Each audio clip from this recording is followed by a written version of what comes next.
الحمد لله الحمد لله نحمده ونستعينه ونستغفره ونؤمن به ونتوكل عليه ونعوذ بالله من شرور أنفسنا ومن سيئات أعمالنا من يهده الله فلا مضل له ومن يضلله فلا هادي له ونشهد أن لا إله إلا الله وحده لا شريك له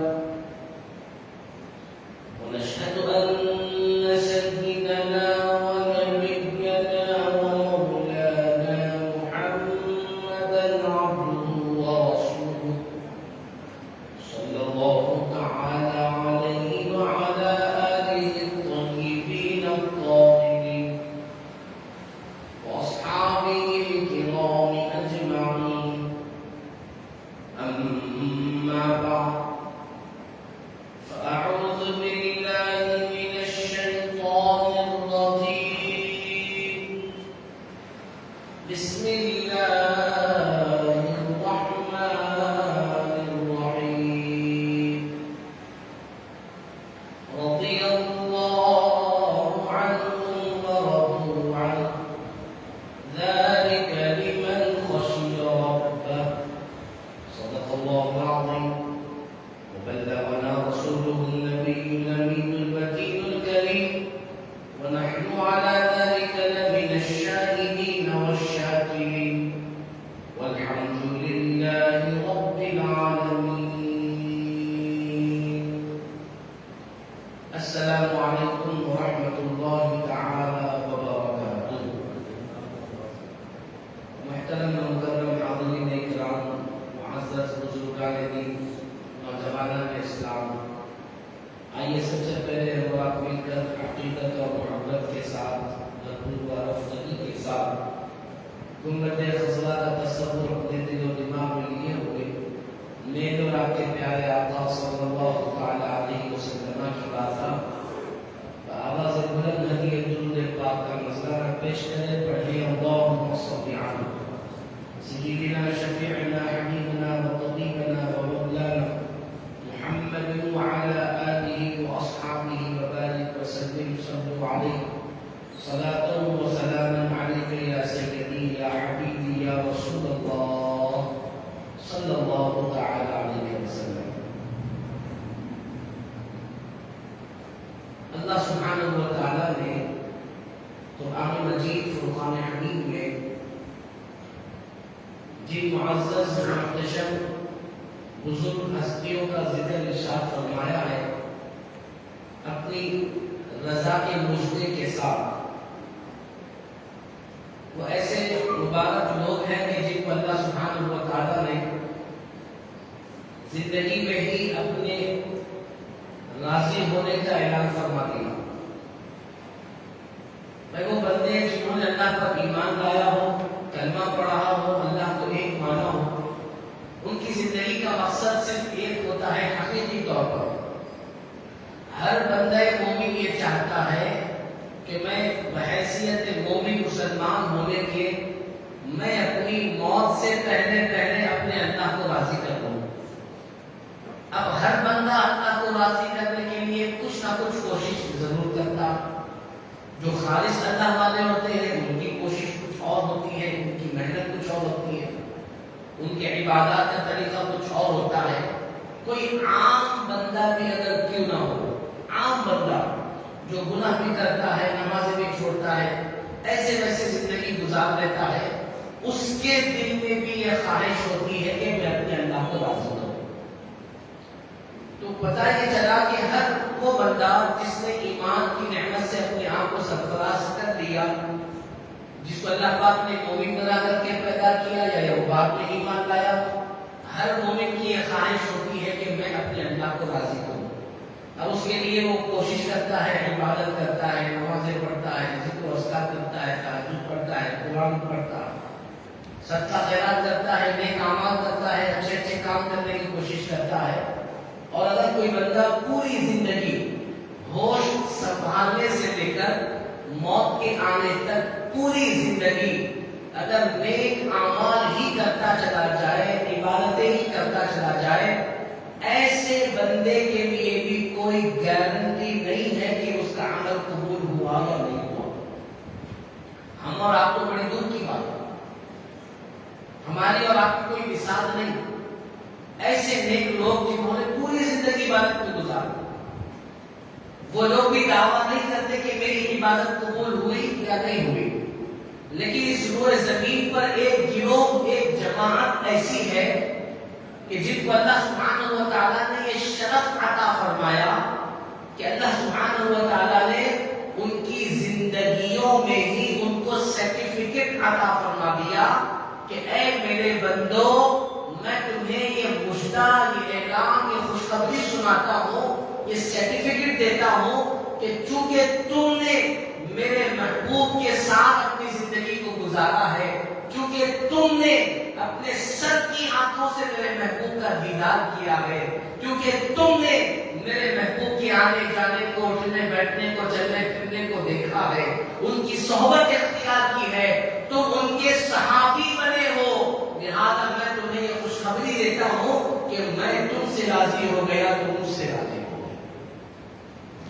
یہ صرف صحابہ کرام کی جماعت ہے جن کو اللہ سبحانہ و تعالیٰ نے یہ شرف عطا فرمایا، یہ مقام و مرتبہ عطا فرمایا کہ زندگی میں ہی اللہ نے اپنے راضی ہونے کا ان کو مژدہ سنا دیا۔ اب ان کے بعد قیامت تک کوئی ایسے پیدا نہیں ہوں گے جن کو یہ انعام و اکرام سے مالا مال کیا جائے گا۔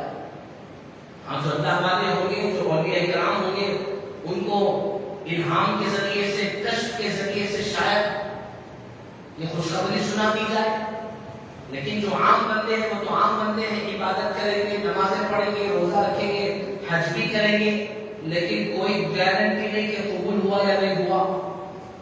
تو میرے بزرگوں، نوجوانوں، اللہ سبحانہ و تعالیٰ نے پیارے آقا کریم صلی اللہ تعالیٰ علیہ وسلم کی صحبت اختیار کرنے والے وہ معزز ترین شخصیات جن کو صحابہ اکرام کہا جاتا ہے، ان کو اللہ پاک نے مقام عطا فرمایا کہ اللہ نے ان سے راضی ہونے کا اعلان فرمایا، رضی اللہ، اللہ ان سے راضی، اللہ ان سے خوش ہے۔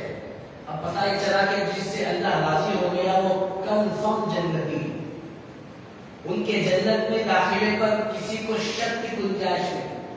اور یہاں پر شک کا ذکر نہیں ہے، علماء کرام نے فرمایا خاص طور پر عقائد اہل سنت پر میں یہ لازم ہے کہ اس بات کا عقیدہ رکھا جائے کہ جتنے صحابہ، 1.25 صحابہ، 1.5 صحابہ، اللہ تعالیٰ کے جتنے صحابہ اکرام ہوئے ہیں وہ تمام صحابہ اکرام قطعی جنتی ہے، یعنی سارے صحابہ اکرام جنت میں جانے والے ہیں۔ کوئی ایک صحابی کے بھی تعلق سے اگر کسی کا عقیدہ گڑبڑی کا ہوگا تو وہ اس کا اپنا ذاتی عقیدہ ہے، اہل سنت و جماعت سے اس کا کوئی تعلق نہیں۔ اہل سنت کے بنیادی عقیدوں میں سے یہ عقیدہ ہے کہ کل صحابہ اکرام جنتی۔ ابھی صحابی ہے کون؟ میرے بزرگوں، نوجوانوں، آسان بات کہ جنہوں نے اپنے سر کی آنکھوں سے، مادے کی آنکھوں سے ایمان کی حالت میں پیارے حبیب کے سونے چہرے کو دیکھا ہوگا، اللہ نے اسے صحابی ہونے کا شرف عطا فرمایا۔ اب لوگوں نے قربانیاں بڑھی تھی، محرم الحرام کی پہلی تاریخ ایک جلیل القدر صحابی کی یاد تازہ ہو جاتی، نئے سال کا آغاز 1444 ہجری 1444 ہجری میں ہم زندگی گزار رہے ہیں، لیکن جیسے یہ محرم آ گیا، غالباً 2 تاریخ ہے محرم، تو 1445 ہجری میں ہم نے قدم رکھا۔ جس طرح سے جنوری نیو ایئر ہوتا ہے، ہمارے اکثر نوجوان ہیں بیچارے کو معلوم بھی نہیں ہوتا، نیو ایئر میں تو پٹاخے پھوڑتے ہیں، خوب خوشیاں مناتے ہیں۔ اسلامی جب نیا سال آتا ہے تو شہیدوں کی یاد تازہ ہو جاتی ہے۔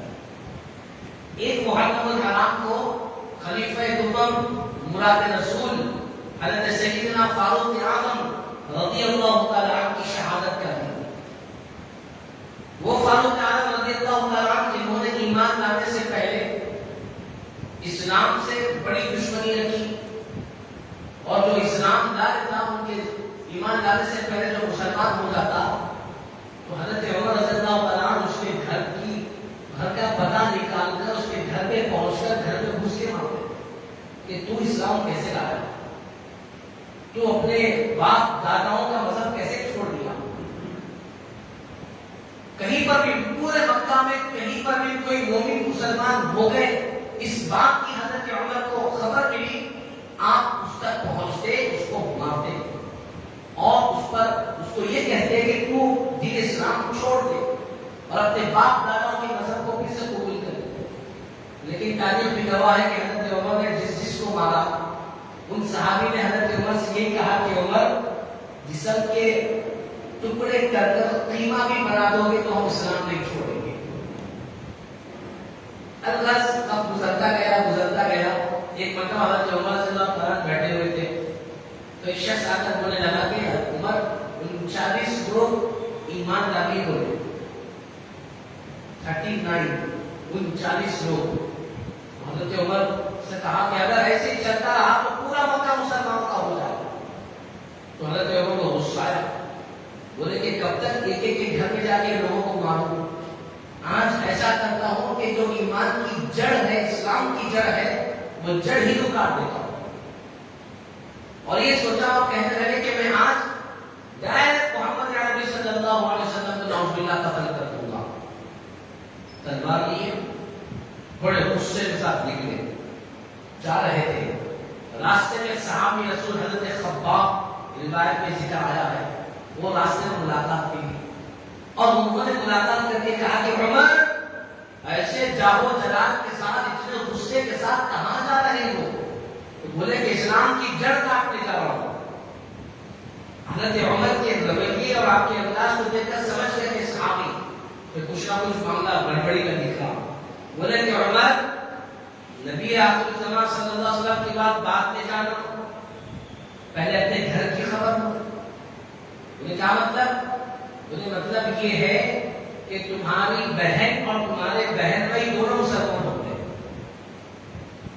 دونوں اسلام لا چکے۔ اتنا سننا تھا کہ وہاں کا جو غصہ تھا، وہ جو ارادہ تھا، تبدیل کیا کہ وہاں پہ بعد میں جاؤں گا، پہلے اپنوں کی خبر لوں گا۔ راستہ بدل کر بہن کے گھر کی طرف گئے، بہن کے دروازے کے قریب جا کر دستک یعنی کھٹکا مارنے والے تھے کہ اندر سے کچھ آوازیں آ رہی تھی۔ کان لگا کر غور سے سنے تو اندر سے قرآن پاک پڑھنے کی، یاد کرنے کی، پڑھانے کی آواز آئی۔ جب آپ نے اندر سے قرآن پاک کی تلاوت کی آواز سنی تو اور غصے میں آ گئے، زور سے دروازہ کھٹکھٹایا، پوچھا کون ہے؟ کہا عمر۔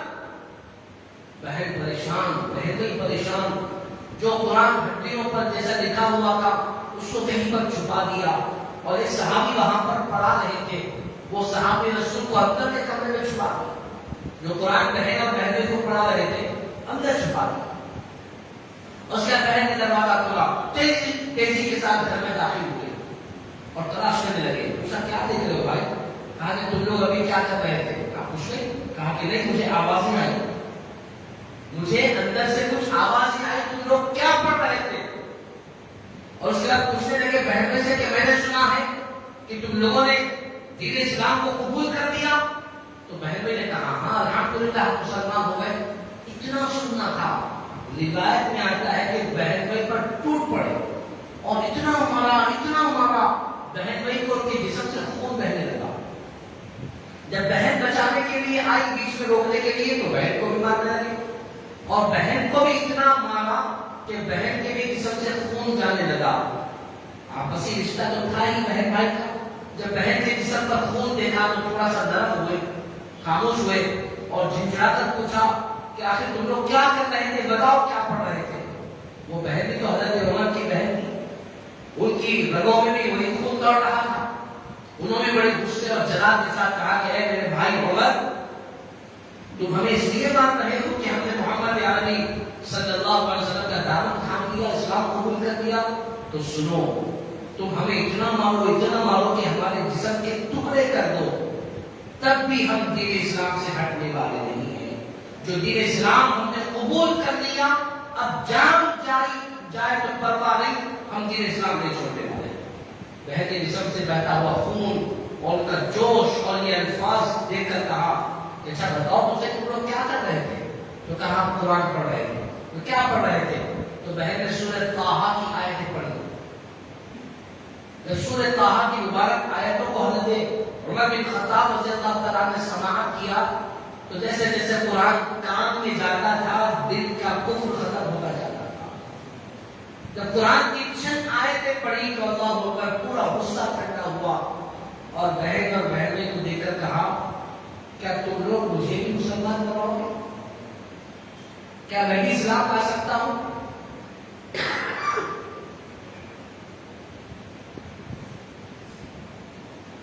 اتنا سنتا تھا وہ صحابی رسول جو پڑھاتے پڑھاتے اندر جا کے چھپ گئے تھے. حضرت عمر کے آنے کی وجہ سے وہ دوڑتے ہوئے باہر آئے اور آگے کہنے لگے مبارک ہو مبارک ہو. کہا کیا بات ہے؟ کہا مبارک اس لیے ہو کہ کل ہی اللہ کے نبی نے اللہ سے دعا مانگی کہ اے اللہ جن دونوں میں سے جسے تو چاہتا ہے اسے ایمان کی دولت عطا فرما. اللہ کے نبی نے دو لوگوں کا نام لیا، ایک ابو جہل کا لیا، ایک عمر بن خطاب کا لیا. اے عمر مبارک ہو، اللہ نے اپنے حبیب کی دعا تمہارے حق کو قبول فرما. دو لوگوں میں سے اللہ نے تمہیں چن لیا، تم اس ایمان لانے کے لیے اللہ کی بارگاہ میں مقبول ہوئے، لہذا چلو میں تمہیں اللہ کے نبی کے پاس لے جاتا ہوں. لہذا حضرت عمر چلے سرکار کے پاس. اس زمانے میں ایک کمرے میں بند ہو کر کے دین سیکھنے کے صحابہ کرام. حضرت امیر حمزہ رضی اللہ عنہ حضور کے چچا بھی نئے ایمان لائے تھے. جب وہ کمرے میں پہنچے دروازہ کھٹکھٹایا تو اس نے سوراخ میں سے جھانک کر دیکھے، جیسا کہ آج ہمارے دروازے میں دوربین ہوتی ہے. اس زمانے میں صحابہ کرام نے دیکھا تو حضرت عمر کھڑے تھے، ہاتھ میں تلوار تھی. دوڑتے ہوئے گئے، کہا کہ یا رسول اللہ عمر آئے ہیں، ہاتھ میں تلوار ہے. کیونکہ سب جانتے تھے عمر غصے والے ہیں، اسلام کے دشمن ہیں، مسلمانوں کے دشمن ہیں. اب تلوار لے کر آئے ہیں، پتہ نہیں کیوں آئے ہیں. تو حضرت امیر حمزہ وہ بھی شیر خدا، وہ بھی بڑے بہادر. آپ کے چچا آقا کریم کے چچا حضرت امیر حمزہ نے کہا کہ پریشان نہ ہو، دروازہ کھولو، آنے دو عمر کو. اچھے ارادے سے آیا ہے تو ٹھیک، ورنہ اسی کی تلوار سے اسی کی گردن کاٹ ہوگا. یہ حضرت امیر حمزہ رضی اللہ تعالیٰ عنہ کے الفاظ حدیثوں میں ذکر کیے گئے. پورے جلال کے ساتھ آپ نے کہا آنے دو عمر کو. لہذا دروازہ کھولے، سیدھے چلتے ہوئے آقا کریم کھڑے ہوئے تھے. کیسا منظر تھا ہوگا. قریب 40 لوگ مسلمان کھڑے ہوئے ہیں، صحابہ کرام. آقا کریم کھڑے ہوئے، حضرت عمر تلوار دیے ہوئے سرکار کے پاس آ گئے. آقا کریم صلی اللہ علیہ وسلم کے قریب آئے، نگاہ مصطفیٰ حضرت عمر کے چہرے پر پڑی. حضرت عمر صلی اللہ علیہ وسلم نے اپنے آنکھوں سے آقا کریم کے مبارک چہرے کو قریب سے دیکھا تو دل کی دنیا بدل گئی، آنکھوں سے آنسو جاری ہو گئے. آقا کریم نے پوچھا کہ اے عمر ابھی بھی ایمان لانے کا وقت نہیں آیا؟ ابھی بھی کلمہ پڑھنے کا وقت نہیں آیا؟ ہاتھ سے تلوار چھوٹ گئی اور بڑی ادب کے ساتھ کہنے لگے کہ یا رسول اللہ آنے کا مقصد یہی ہے کہ میں آپ کے ہاتھ پر ایمان دے رہا ہوں، میں کلمہ پڑھوں.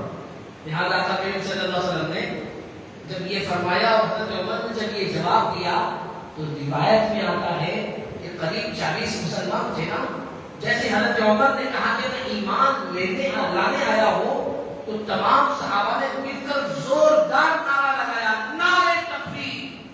اب پورے اللہ اکبر جب کہا تو پورا مکہ مکرمہ پہلی مرتبہ اللہ اکبر کے نام سے گونجنے لگا. جب حضرت عمر ایمان لے آئے، کیونکہ آقا کریم نے اللہ سے یہ دعا مانگی تھی کہ اللہ دو میں سے کسی ایک کو ایمان کی توفیق دے دے تاکہ دین اسلام کو تقویت ملے، مسلمانوں کو طاقت ملے.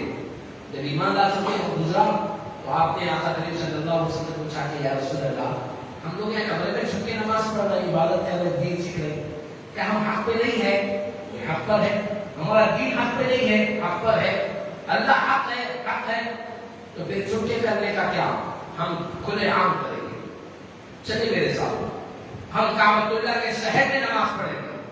روایت میں لکھا ہے کہ دو صف بنائے گئے، دو لائن. ایک لائن میں حضرت عمر رضی اللہ عنہ نگرانی کرتے تھے اور ایک لائن کی حضرت امیر حمزہ رضی اللہ تعالیٰ عنہ نگرانی کرتے تھے. سامنے آقا کریم صلی اللہ علیہ وسلم چل رہے ہیں, پیچھے صحابہ کرام چل رہے ہیں. جب کعبۃ اللہ کے صحن میں پہنچے تو سب اپنے اپنے کاموں میں مصروف. پورے سرداران قریش کسی کو نہیں معلوم.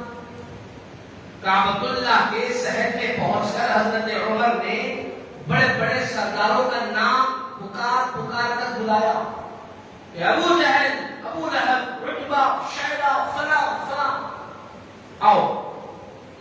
جب سب آئے تو حضرت عمر رضی اللہ تعالیٰ نے کہا کہ دیکھو میں مسلمانوں کے ساتھ کھڑا ہوا ہوں اور تم تمام مکہ والوں کے سامنے یہ اعلان کر رہا ہوں کہ میں بھی محمد عربی کا غلام ہو چکا ہوں, میں نے ایمان لا لیا ہے, مسلمان ہو چکا ہوں.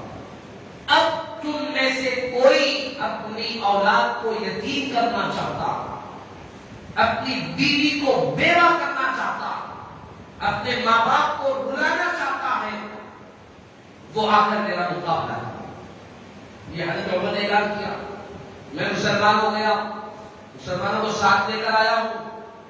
کسی کے پاس ہمت ہے تو آؤ. بڑے بڑے سردار کھڑے ہیں مگر کسی کی ہمت نہیں ہوئی کہ سامنے آ کر کھڑا ہو سکے. میرے بزرگوں نے جواب دیا, عمر جن کو مراد رسول کہا جاتا ہے, جن کو آنے کے لیے اللہ کے نبی نے اللہ سے دعا مانگی اور اللہ پاک نے دو میں سے آپ کا انتخاب فرمایا. جس طرح ایمان لانے سے پہلے کٹر اسلام کے دشمن تھے, ایمان لانے کے بعد اتنے کٹر مسلمان ہوئے, اتنا اس قدر اسلام سے محبت کرنے والے ہوئے, اس قدر اسلام سے لگاؤ اور ایسے اسلام کے احکامات پر عمل کی سختی ہوئی کہ اللہ اکبر کبیرہ. یہ روایت میں لکھا ہے, آقا کریم صلی اللہ علیہ وسلم نے فرمایا, آپ نے بارہا سنا ہوگا کہ ایمان عمر کے اندر اس قدر داخل ہو چکا ہے کہ اب ایمان کی حلاوت اور حرارت کی وجہ سے جہاں جہاں عمر جاتا ہے شیطان وہاں سے بھاگ جاتا ہے. آقا کریم نے فرمایا عمر وہ ہے کہ جس کو دیکھے تو شیطان ڈر کر بھاگ جائے. اور ایک حدیث میں فرمایا کہ جس گلی سے عمر گزرتا ہے اس گلی سے شیطان نہیں گزرتا. یہ حضرت عمر رضی اللہ تعالیٰ کی طاقت. شیطان کون بھائی؟ ہم کو آپ کو شیطان نظر آتا؟ شیطان کے تعلق سے فرمایا گیا کہ وہ بڑا قوت والا, طاقت والا, اس قدر اس کی طاقت ہے کہ انسان کے رگوں میں جس طرح خون دوڑتا ہے نا, اس طرح سے شیطان انسان کی رگوں میں دوڑ سکتا. جس طرح ہمارے ذہن و خیالات آتے ہیں تو ان خیالات و تصورات کو کنٹرول کرنے کی بھی شیطان میں طاقت, ایسا طاقتور جو جس کا چاہے بھیس بدل دے, جہاں چاہے چلا جائے, جو چاہے کر سکے, ایسا شیطان. تو ذرا سوچئے کہ شیطان اللہ کا دشمن ہے. جب اللہ نے دشمن کو اتنی طاقت دی ہے کہ وہ انسان کی رگوں میں دوڑ سکتا ہے, تو اس اللہ نے اپنے دوست عمر کو کتنی طاقت دی ہوگی. اس اللہ پاک نے حضرت عمر رضی اللہ عنہ کو کیسی طاقت دی ہوگی, اور طاقت دی. روایت میں لکھا ہے کہ آقا نے فرمایا کہ ایک مرتبہ صحابہ کرام جا رہے تھے, حضرت عمر آ رہے تھے. آقا نے دیکھ کر مسکرائے, خوب مسکرائے. بعد میں صحابہ نے پوچھا کہ رسول اللہ آپ کے مسکرانے کی وجہ کیا؟ صحابہ کرام کی بھی زندگی دیکھیے آپ, ہمیشہ صحابہ حضور کے چہرے کو تکتے رہتے تھے, کچھ بھی نیا فکری فوری پوچھتے تھے یہ کیوں کیے.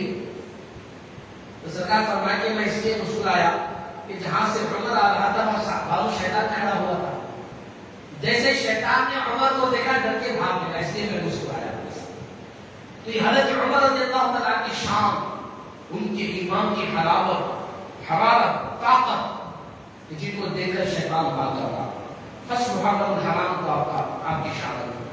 روایت میں لکھا ہے کہ آقا کریم صلی اللہ علیہ وسلم کے ولا فرمانے کے بعد حضرت صدیق اکبر رضی اللہ تعالیٰ پہلے خلیفہ ہوئے. آپ کے انصال کے بعد حضرت عمر رضی اللہ تعالیٰ عنہ کو خلیفہ بنایا گیا. اسلام کے دوسرے خلیفہ. جب آپ کو خلیفہ چن لیا گیا تو لوگ پریشان ہوئے, عوام. حضرت عمر تو بڑے سخت مزاج ہیں, حضرت عمر رضی اللہ عنہ بڑے غصے والے ہیں، کسی کی نہیں سنتے، جب غصہ آ جاتا ہے تو جو چاہے کر دیتے ہیں، لہذا مسلمانوں کا کیسا ہوگا؟ تو لہذا حضرت علی رضی اللہ عنہ کے پاس لوگ گئے، جا کر کے کہنے لگے کہ اے علی اب ہمارا کیسا ہوگا کہ عمر کو خلیفہ بنایا گیا، وہ تو بڑے سخت مزاج ہیں۔ تو حضرت مولا علی رضی اللہ عنہ نے فرمایا کہ لوگوں سنو، جب وہ خلیفہ نہیں بنے تھے تو جتنے سخت مزاج تھے، اب خلافت اور مسلمانوں کی خدمت کی ذمہ داری ان کے کندھوں پر آ گئی ہے، اب وہ اتنے ہی زیادہ نرم مزاج بن جائیں گے، وہ اتنے ہی زیادہ رحم کرنے والے بن جائیں گے۔ لہذا ویسے ہی ہوا کہ آپ کی خلافت اختیار کرنے کے بعد آپ کے اندر اس قدر نرم مزاجی آئی کہ لوگوں نے کہا، صحابہ کرام نے دیکھ دیکھ کر کے کہا کہ ہم نے دیکھا کہ رات کے اندھیرے میں اٹھ اٹھ کر مدینے کی گلیوں کے چکر لگایا کرتے تھے، دور دور تک نکل جاتے تھے، یہ دیکھنے کے لیے کہ کہیں کوئی بھوکا پیاسا تو نہیں سو رہا، کوئی پریشان ہاتھ تو نہیں ہے، کوئی مسافر تو نہیں آ گیا، کوئی بوڑھی عورت پریشان تو نہیں ہے، لہٰذا یہ چیک کرنے کے لیے مدینے پاک کی گلیوں میں گھما کرتے اور کئی مرتبہ نیچے بیٹھ کر کنکروں کو اپنے ہاتھ میں لے کر کہتے کہ مجھ سے بہتر تو تو ہے، کہ تیرا آخرت میں حساب نہیں ہے، عمر آخرت میں اللہ کو کیا حساب دے گا۔ یہ حضرت عمر رضی اللہ عنہ کے الفاظ ہیں، ایسے صحابی جن کو جنتی ہونے کی آقا نے بشارت دی، جو مشورہ آپ دیتے اس مشورے کے مطابق اللہ پاک قرآن میں آیتیں نازل فرماتا، وہ صحابی رسول جن کے مشورے پر قرآن پاک میں کئی آیتیں نازل ہوئی۔ علماء نے یہاں تک لکھا جو آج ہم اذان دیتے ہیں، یہ اذان بھی آقا کریم نے جب مشورہ کیا تو حضرت عمر نے یہ اذان کا مشورہ کیا۔ بعض صحابہ نے کہا ڈول بجائیں گے، بعض صحابہ نے کہا آگ جلائیں گے، بعض صحابہ نے کہا کچھ اور کریں گے۔ حضرت عمر نے کہا اللہ اکبر اللہ اکبر، یہ اذان دیں گے ہم، جب اللہ اکبر کی آواز بلند ہوگی، اذان کی آواز آئے گی، لوگوں کو معلوم چل جائے گا کہ نماز کا وقت ہے، لوگ نماز پڑھائیں گے۔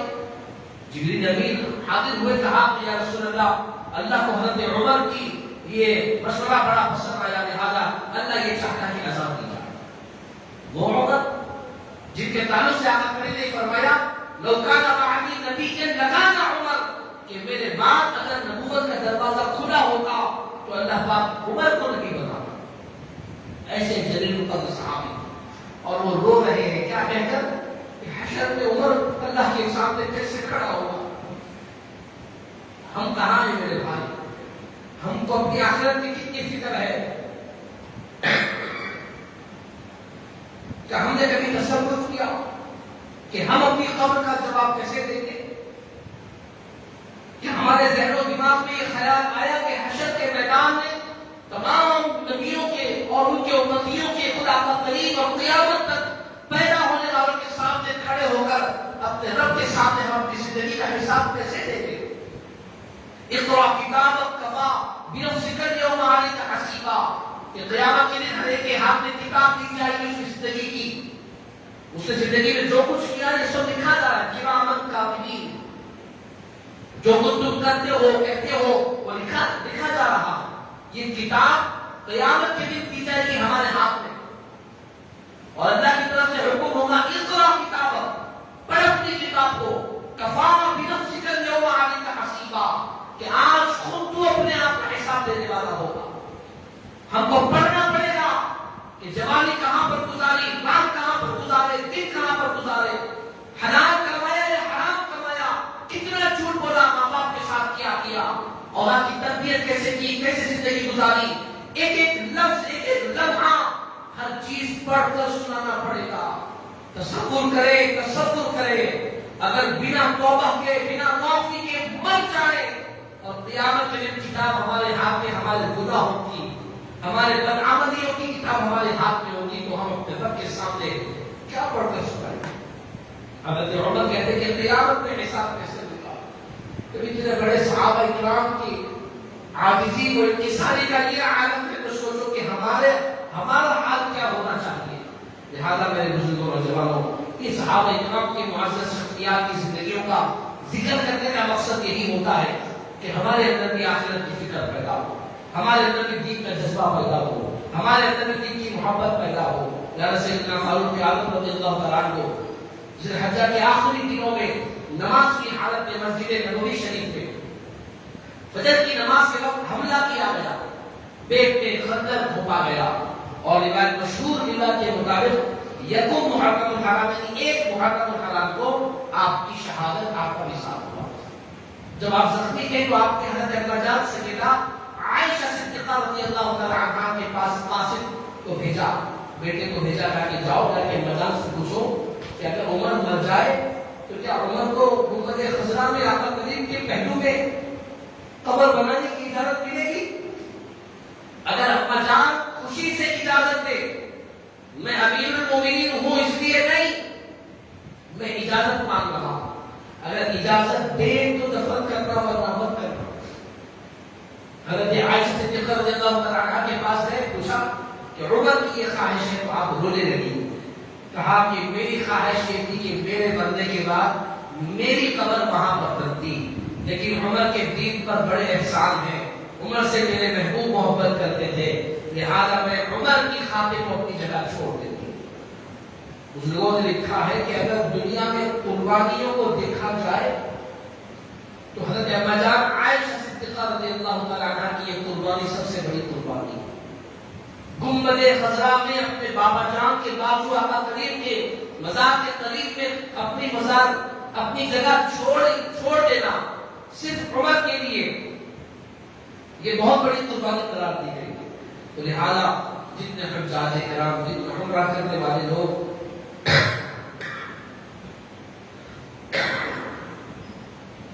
گنبد خضرا میں جا کر درود و سلام کا نذرانہ پیش کرتے ہیں, تو اس مقام پر حضرت سیدنا فاروق اعظم رضی اللہ تعالیٰ عنہ کی خدمت میں سلام کرتے ہیں. اللہ نے مجھے موقع دیا, 2 دن پہلے پرسوں چہاشوں میں ہمارا دن تھا, چہاشوں میں دن کی اللہ پاک نے مجھے شرف عطا فرمایا کہ میں سنت جاریہ کے سامنے کھڑے ہو کر سیدنا فاروق اعظم وہاں پر ایک تاریخ کی محرم کی, وہی تاریخ ایک محرم الحرام چہاشوں میں دن سعودی عرب میں مدینہ منورہ میں تھی, یہاں پر کب کی جمعرات مجھے شرف ملا کہ میں وہاں پر ایک محرم الحرام میں کھڑے ہو کر سیدنا فاروق اعظم کے سامنے کہا کہ یہ دن آپ کی شہادت کا دن ہے, اور مجھے شہادت کے دن آپ کے روزے آپ کے جاریوں کے پاس سلام عرض کرنے کی موقع ملا, سعادت ملی, لہذا میرا سلام قبول کیجیے. اور میں آپ تمام حضرات کی طرف سے بھی آقا کریم کی بارگاہ میں سلام پیش کیا. میں جتنے نام مجھے یاد ہے ہمارے بڑے بزرگوں کے نام لیا ہوں, باقی تمام میرے مسجد کے مصلی جتنے لوگ جمعہ میں آتے ہیں, جتنے لوگ حاضر ہوتے ہیں, نماز پڑھتے ہیں, ان تمام کی طرف سے, کیونکہ میں تو عاجز بنتا ہوں, میں تو نام نہیں جانتا, لیکن رب ذوالجلال تمام بندوں کے نام بھی جانتا ہے, سب کی پریشانیاں نہیں جانتا. میرے تمام کا نام لے کر آقا کریم کی بارگاہ میں کہا کہ مولا کہ یہ پیارے حبیب میرے آقا, ان تمام مصلیوں نے آپ کی بارگاہ میں سلام بھیجا, اور سب بلاوے کے منتظر ہیں, سب سنہری چادر کو دیکھنا چاہتے ہیں, لہذا ان کے بلاوے کے انتظامات فرمائیں. الحمدللہ تعالیٰ. تو میرے بزرگوں نوجوان یہی کہوں گا کہ آپ اپنے گھروں میں فاتحہ کا اہتمام کریں, سیدنا فاروق اعظم کی یاد کو تازہ کریں. حالانکہ 2 تاریخ ہے, اپنی اولادوں کے سامنے فاروق اعظم کی سیرت پڑھ کر سنائیں. چھٹیاں ہیں, بارش ہو رہی ہے, بارش کے دن ہیں, بچے بھی گھروں میں ہیں, آپ بھی گھروں میں ہیں, تو لہذا اگر آپ کتاب میں پڑھ کے نہیں سنا سکتے, کسی اہل سنت یا عالم دین کا بیان سیدنا فاروق اعظم رضی اللہ تعالیٰ کی سیرت پر آپ لگائیں اور پوروں کو بٹھا کر مکمل بیان سنائیں. آپ خود ذکر کریں فاروق اعظم کون تھے, یہ چھٹیوں کا فائدہ اٹھائیں, بچے بھی گھر میں ہیں, آپ بھی گھر میں ہیں, بارش ہو رہی ہے, حکومت نے 2 دن کی تعطیل کا اعلان کر دیا ہے, دعا کے آرام ہی آرام ہے, تو کیوں نہ صحابہ کرام کی یاد بنائی جائے. محرم الحرام کا مہینہ کا آغاز ہوا ہے, نبوت کی یاد کو تازہ کیا جائے. محرم الحرام کا مہینہ کیا ہے, کیوں ہے, اس میں کیا کیا چیزیں ہوئی, اپنے بچوں کو, اپنے گھر والوں کو, اپنی ماؤں کو, تمام کو سنائیں تاکہ گھر میں دین ماحول پیدا ہو. ہم اپنے چھٹیوں کو اس طرح گزارنے کی کوشش کریں تاکہ ہمارے بچوں کی معلومات میں بھی اضافہ ہو. پروردگار عالم سے دعا ہے کہ اللہ تعالیٰ ہم گناہگاروں کی حاجتیں قبول فرما لیں. سیدنا فاروق اعظم رضی اللہ تعالیٰ کے صدقے میں ہمیں تو اپنی بارگاہ میں قبول و منظور فرما لے. مولا ہم تجھ سے دعا کرتے ہیں کہ سیدنا فاروق اعظم کی خدا پاک پر کروڑ رحمتوں کی برسات ہو. پروردگار عالم کے صدقے میں آقا کریم صلی اللہ علیہ وسلم کی روزے کی بار بار ہم گناہگاروں کو حاضری عطا فرما دے. مولا ہمیں ان کے بتائے ہوئے طریقوں پر چلنے کی توفیق عطا فرما, ان کے ایمان کے صدقے میں تو ہمارے ایمان کی حفاظت فرما مولا. ہمیں اپنے ایمان کو پختہ کرنے کی توفیق عطا فرما. ہم اپنی اولادوں کی گیری کرنے کی توفیق عطا فرما. ہم ان ہزاروں کی دعا کو حضور پاک صلی اللہ علیہ وسلم کے صدقے دفن قبول فرما. آمین برحمتک یا ارحم الراحمین والحمد للہ رب العالمین.